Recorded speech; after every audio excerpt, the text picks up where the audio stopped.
સૌરાષ્ટ્રની ભૂમિ એટલે સંતો ભક્તોની ભૂમિ. આ ભૂમિ અને સંત પરંપરાને કંઈક વિશેષ નાતો રહ્યો છે. આ ભૂમિએ આપણને અનેક સંતો ભક્તોની ભેટ ધરી છે.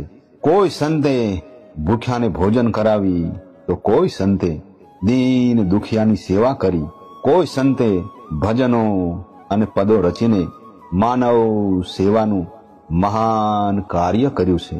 એવા જ પરમ સંત દાસારામ બાપાને આજે આપણે વંદન કરીએ. સૌરાષ્ટ્રના જુનાગઢ પંથકના બાલાગામ નામના ગામે પિતા સગર વીરા ભગત અને માતા હેમીબાઈના ઘેર સંવત 1695 સંત દાસારામ બાપાનો જન્મ થયેલ.